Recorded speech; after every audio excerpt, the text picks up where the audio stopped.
একটা লাঠি দিয়েছে ভাঙরের লোক, পুরো বাংলার দুশ্মনদের জালিমদের পিছনে তাড়া করছে।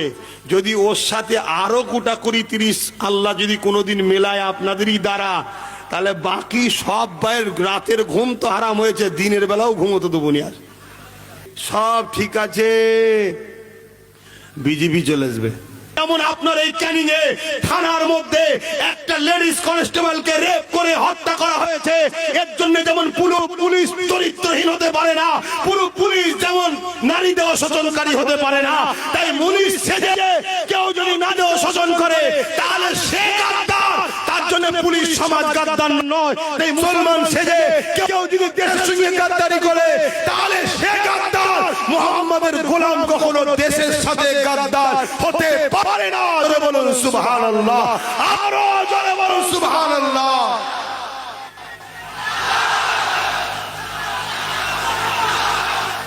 আজ আমাদের কাছে রিপোর্ট, আজ মিডিয়া দেখছে, দুনিয়া দেখছে, আমাদের কাছে রিপোর্ট, এই ভারতবর্ষের খবর, যত গোপন তথ্য পাকিস্তানকে যারা দেয় তারা কেউ মুসলমান ঘরানার সন্তান নয়, তারা সব অমুসলিম ঘরের সন্তান। তার মানে এটা নয় যে অমুসলিম ঘরের সন্তান হয়েছে বলে সব অমুসলিমরাই দেশদ্রোহী, এটা বলা যেমন আমার শোভা পাবে না। তাই বাংলাদেশে কেউ দীপুকে মেরেছে, ভাইটাকে মেরেছে, এর জন্য যে মেরেছে সে কুলাঙ্গারের ফাঁসি দরকার, কিন্তু সেটা তাদের আভ্যন্তরীণ ব্যাপার, তারা কি করবে তার দেশের ব্যাপার। আর আমার দেশের স্বরাষ্ট্রমন্ত্রী, আমার দেশের যারা বিদেশ মন্ত্রী, তাদের লেনদেনের ব্যাপার। কিন্তু আমি জানতে চাইছি, তাহলে আমার দেশেতে ওই বাংলাদেশে কেউ একজন মারলো, তার জন্য যেমন মুসলমানরা দোষী সবাই হতে পারে না, যে মেরেছে সে দোষী। কিন্তু আমরা আমার দেশে দেখছি হাজারো মুসলমানকে জয় শ্রীরাম স্লোগান দিয়ে দিয়ে পিটিয়ে মেরে ফেলা হচ্ছে। আর এই ক্যানিং বারাইপুরে কিছুদিন আগে দড়ি বেঁধে বেঁধে টেনে টেনে টেনে মেরে গেলে তারা সব অমুসলিম ছিল। আজকে জানতে চাইছি, যদি সেই জয় শ্রীরাম স্লোগান দিয়ে মারার দরুন, আল্লাহু আকবার বলে মারার দরুন ইসলাম সন্ত্রাসবাদ হয়, তাহলে জয় শ্রীরাম স্লোগান দিয়াতে তাহলে কিন্তু সন্ত্রাসবাদ কি বলা আমাদের জন্য শুভ হবে? জোরে হবে?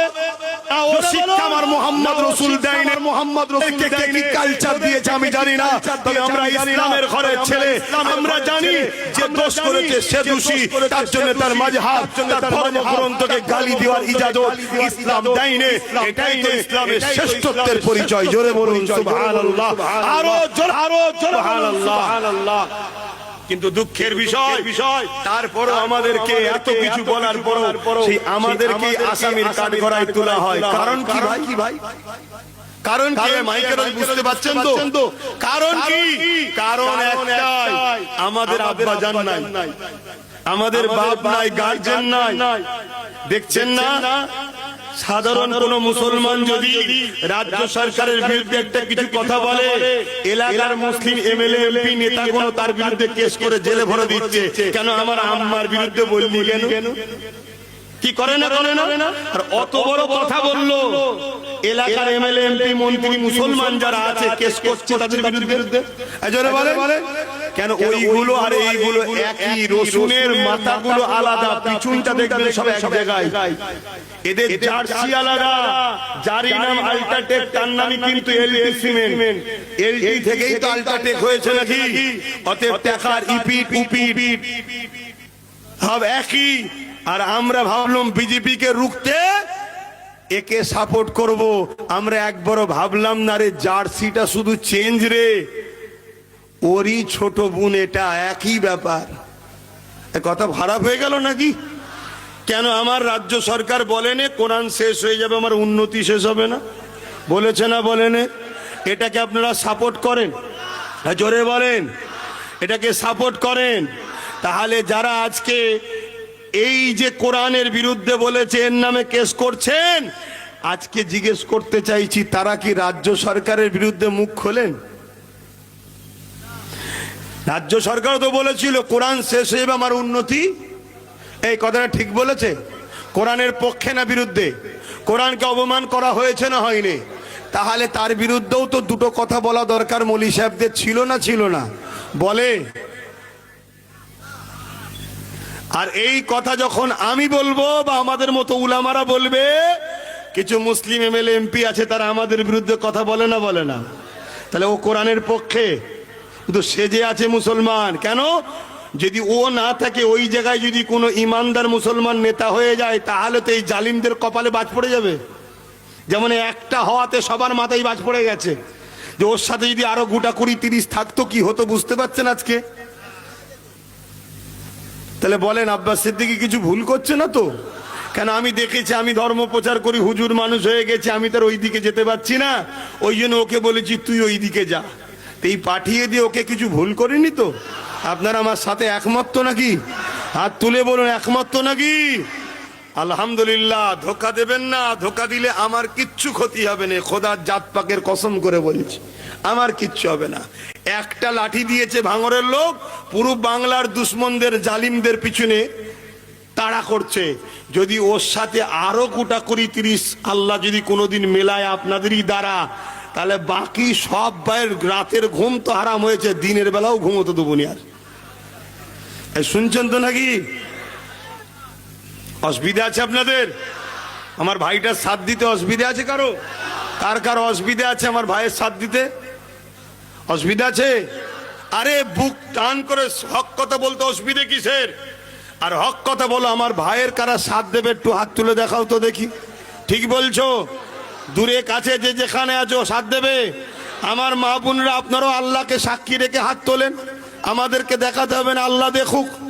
এই হাত সত্য তো? আমার ভাইয়ের সাথ দেবে তো? হ্যাঁ।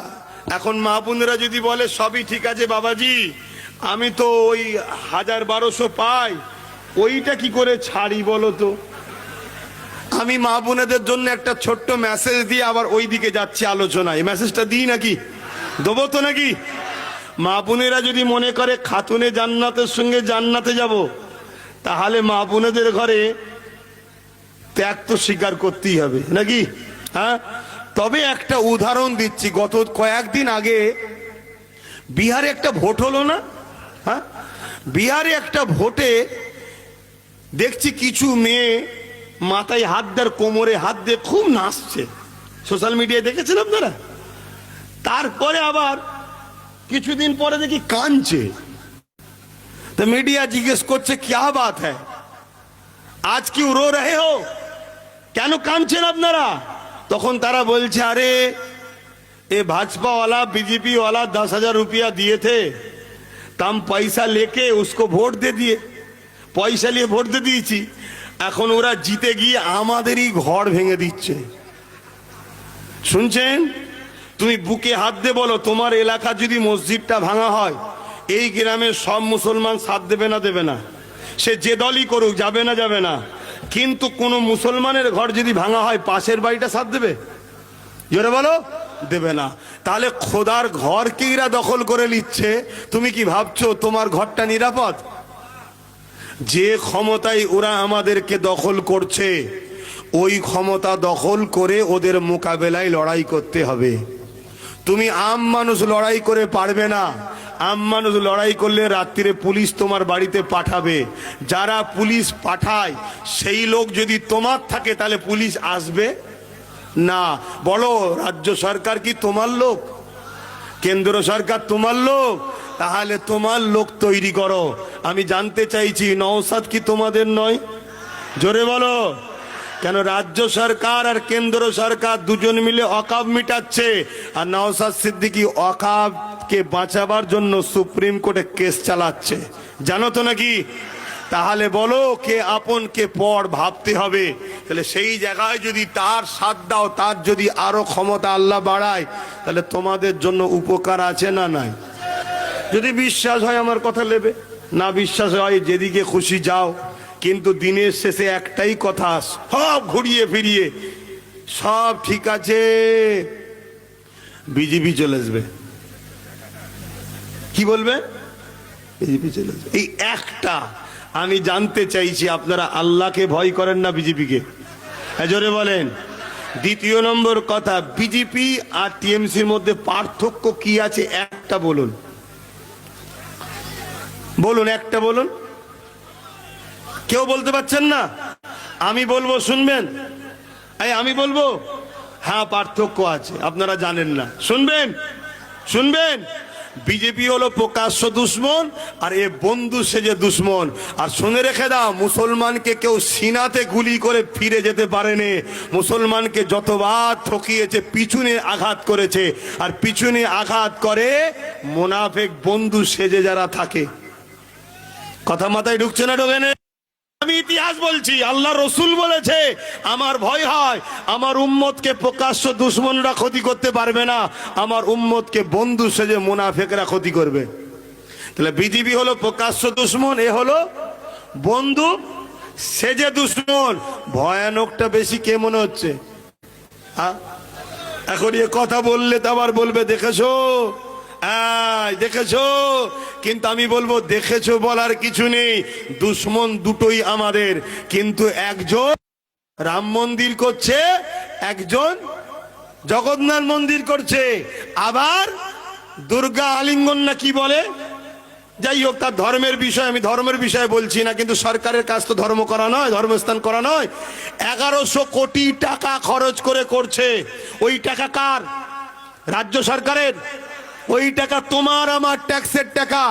ওই জায়গা জনগণের জায়গা, সেই জায়গায় হসপিটাল হওয়া দরকার, জনগণ দেশের কল্যাণের জন্য করা দরকার। 1100 কোটি টাকা হলে কম করে হলেও 20টার কাছাকাছি বড় বড় এইমস হসপিটাল হয়ে যেত।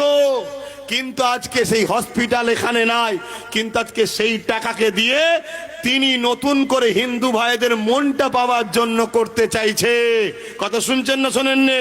কেন বুঝে নিয়েছে মুসলমানরা ওয়াকাবের পথ থেকে আমাদের পাশ থেকে সরে যাচ্ছে। শুনছো তো নাকি? কিন্তু আমার বক্তব্য, ওই নিউ টাউনেতেই আমাদের মসজিদের জায়গা জোর করে রাজ্য সরকার দখল করে হিটকোকে দিচ্ছে না, দেয়নি?